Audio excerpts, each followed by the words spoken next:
नहीं है, जहां तक रही कि जूता मारना चाहिए बाजार में। हंसी आती है। मैं कहा था कि पागल घोषित कर दूंगा और वो आपके शब्दों से समझ में आ रहा है कि आप पागल हो गए।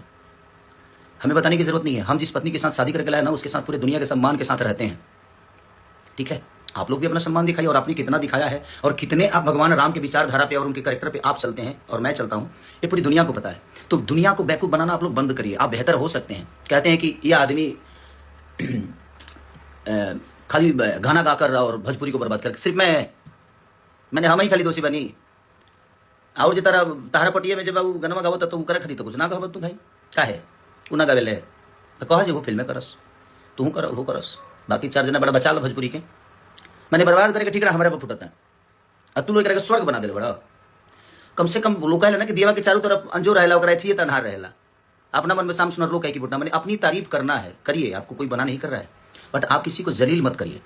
हम जलील किसी को नहीं किए थे।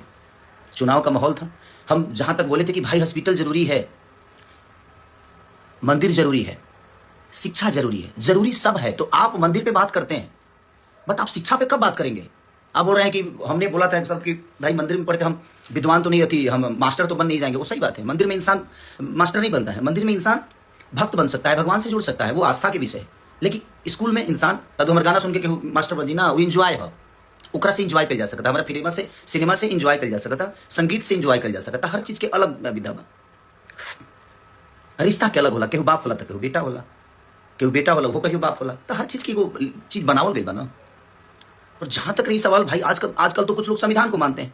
हमारे बड़े भाई चिराग पासवान जी के समाज के लोग, वो किसी भगवान को नहीं मानते, वो तो संविधान को मानते हैं। तो क्या उनको देश से निकाल दिया जाए? वो इंसान नहीं है? सबका अपना अपना विषय है यार। आप लोग जो फालतू के विवाद में हमेशा से कि नहीं मंदिर मस्जिद, मैं उसी का विरोधी हूँ। मैं किसी पार्टी का विरोधी नहीं हूँ और ना ही मेरा कोई लेना देना है कि छपरा में इसको रखना, इसको जाने मत देना। भाई मैं छपरा में ही हूँ, मैं वर्क यहाँ करने आया, अगर व्यवस्था बनी होती तो छपरा में ही रहता, बट ठीक है, वो सरकार का विषय है, वो कितना करना चाहते हैं नहीं करना चाहते हैं। मैं किसी को दोषी नहीं बनाता। हाँ, मैं जो महसूस करता हूँ, मैं ये नहीं कह रहा हूँ कि मेरी 100% बात सही हो सकती है, मैं गलत भी हो सकता हूँ। मैं अपनी गलतियों को मानता हूँ कि मैंने चीज़ें गलत की है, बट अब चीज़ें हुई है ना कि अब तो जितना पाप करो सही है यार। एक मशीन ऐसी है कि पाप करो, जाओ उसमें जैसे घुसोगे आप एकदम क्लीन स्वीप होकर निकलोगे, तो सही है ना। आप लोगों ने पाप बहुत किया और पाप मैं जानता हूँ, बोलना शुरू कर दूँ तो मैं नंगा कर दूंगा, बट नहीं। आपकी कही हुई चुनाव की बात मैंने दुनिया स्टेज पे बोला और आपके लोगों ने उसको आपका नाम हटाकर और मुझे बदनाम कर दिया कि मैं ब्रह्मा की लकीर को मिटा रहा हूं भाई।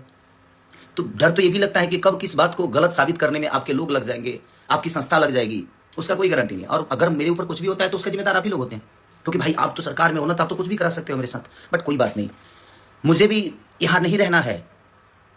ना हम अपने जन्म का लड्डू खा सकते हैं और ना ही मरने का खीर। और हम जिसका जन्म का लड्डू खाते हैं ना, हमारे मरने का खीर खाता है। तो किसी को लेकर यहाँ से कुछ जाना नहीं है। और सच पूछिए तो समय सबको जवाब देता है।